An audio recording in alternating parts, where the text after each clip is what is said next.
Connaissez-vous l'inuline? À ne surtout pas confondre avec l'insuline. L'inuline est une fibre nature prébiotique qui peut être intégrée dans certaines préparations de type gâteau, cake ou plein d'autres préparations et qui permet de réduire l'impact sur la glycémie de ces fameuses préparations auxquelles elle est incorporée. Dans cette vidéo, je vous dis tout sur l'inuline, quel est son goût, sa texture, comment l'utiliser, dans quelle préparation, mais aussi les précautions à prendre et peut-être les petites contre-indications, mais je vous assure que vous allez y gagner à utiliser de l'inuline dans vos préparations.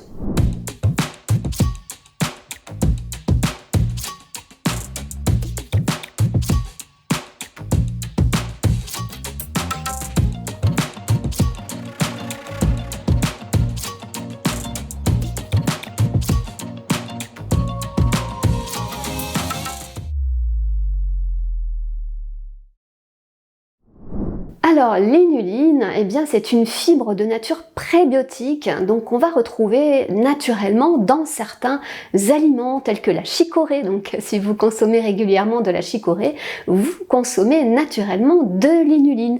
On va en retrouver aussi dans l'artichaut, dans l'ail ou dans les asperges. Et puis eh bien traditionnellement, on va plutôt l'extraire soit de la racine de chicorée, soit de la racine d'agave. Donc elle se présente cette inuline sous forme d'une poudre très fine et très blanche dont le goût est plutôt neutre, légèrement sucré, mais c'est pas non plus quelque chose qu'on va vraiment pouvoir utiliser comme produit sucrant, sauf si vraiment vous aimez les produits peu sucrés, mais ça peut contribuer à augmenter un petit peu, très légèrement, la saveur sucrée. Alors regardez comment elle se présente, cette inuline.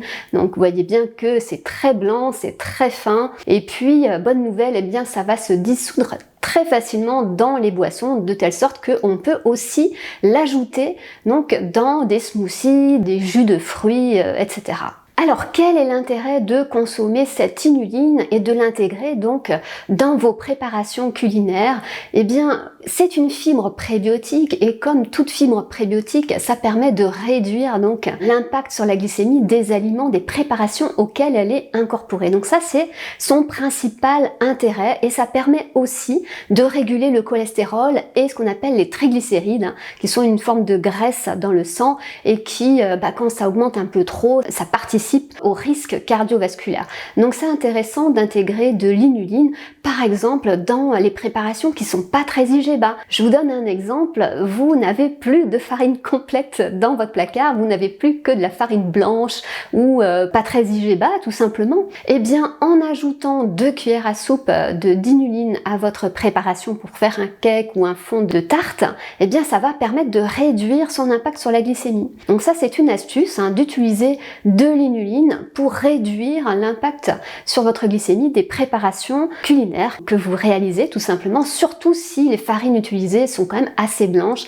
assez raffinées, donc pas forcément IGBA à la base. C'est un petit peu le même principe que quand vous utilisez du psyllium, j'en ai déjà parlé lors de précédentes vidéos, le psyllium incorporé dans vos recettes de cake, de gâteaux, ça permet également de réduire l'impact sur la glycémie, donc c'est la même utilité, la même fonction, mais la différence c'est que le psyllium, c'est des fibres quand même très solubles qui vont former une espèce de gel, donc on obtient parfois quelque chose d'un petit peu visqueux et ce sera pas forcément adapté, le psyllium, pour toutes les préparations, alors que l'inuline, ça peut vraiment être intégré dans de très nombreuses préparations, que ce soit du pain, des madeleines, des cakes, etc. ou même, je vous l'ai dit, dans des smoothies par exemple, des préparations très aqueuses, des soupes, ça peut vraiment s'intégrer très facilement. Alors je vous l'ai dit, ça a un goût très légèrement sucré, donc vous allez me poser la question, est-ce que on peut vraiment l'utiliser dans des préparations salées? Eh bien oui, pourquoi pas. Après il faut peut-être pas en mettre beaucoup, puis de toute façon la quantité conseillée c'est plutôt 20 grammes, donc l'équivalent de 2 cuillères à soupe dans une recette de cake ou de gâteau ou de pancake ou de fond de tarte.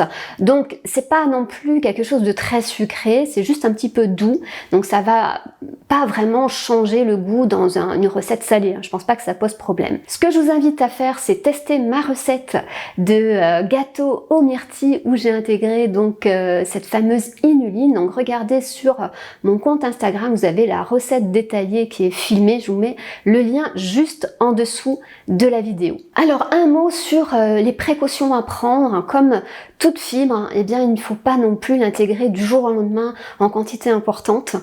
Comme le psyllium par exemple, vous allez l'intégrer petit à petit. Quand on change son alimentation, il ne faut pas le faire du jour au lendemain parce que votre intestin il risque de ne pas bien le supporter. Donc l'inuline, quand vous en consommez, le mieux c'est peut-être de l'intégrer dans une préparation, comme ça, ben voilà, quand vous faites un gâteau et que vous intégrez 20 grammes d'inuline, vous n'allez pas manger tout le gâteau complet, donc ce sera forcément une petite quantité que vous allez consommer et voir un petit peu comment vous le tolérez. Au niveau digestif, c'est important de vérifier votre tolérance personnelle à l'inuline. Une contre-indication quand même, c'est pour les personnes qui souffrent du syndrome de l'intestin irritable et qui sont particulièrement à un type de FODMAP qu'on appelle les fructanes, puisque l'inuline, c'est une fibre prébiotique qui est riche en fructanes.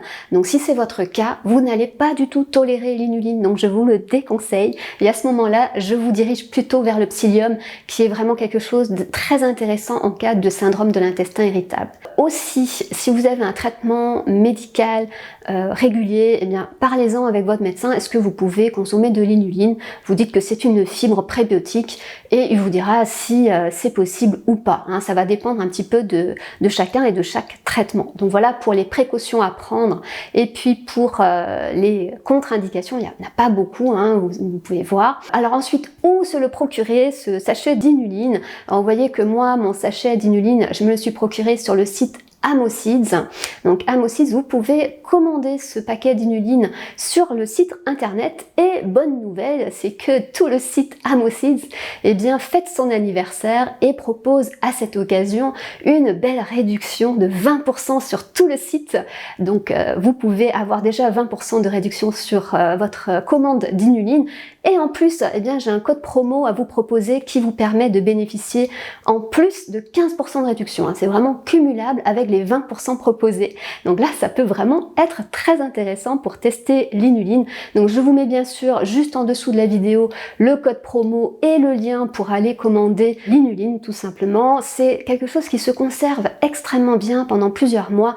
Donc bien sûr, il faut bien refermer le sachet pour que ce soit à l'abri de l'humidité parce que sinon ça peut vraiment se compacter. Moi j'ai déjà eu ce problème parce que j'avais laissé un sachet d'inuline qui n'était pas bien refermé et qui avait pris l'humidité, ça s'était compacté et ensuite c'était inutilisable. Donc profitez de cette belle promotion pour bénéficier donc de cette réduction. Et puis je vous rappelle aussi que l'inuline, tout comme le lucuma que j'ai présenté il y a quelques semaines, est certifié par le label Caligé, un label qui garantit donc des ingrédients à faible impact sur la glycémie, mais aussi pas d'arôme artificiel, pas d'additifs de synthèse et pas donc de graisse de palme. Donc c'est concerné par ce sachet d'inuline, donc vous pouvez y aller, ça garantit vraiment des produits bons et sain. Voilà pour cette vidéo, j'espère qu'elle vous aidera à connaître un petit peu mieux l'inuline, à savoir comment l'utiliser surtout pour vous aider à réduire l'impact sur la glycémie des préparations que vous aimez le plus. Dites-moi ce que vous en pensez et quant à nous, on se retrouve la semaine prochaine pour des nouveaux conseils nutrition, silhouette et bien-être.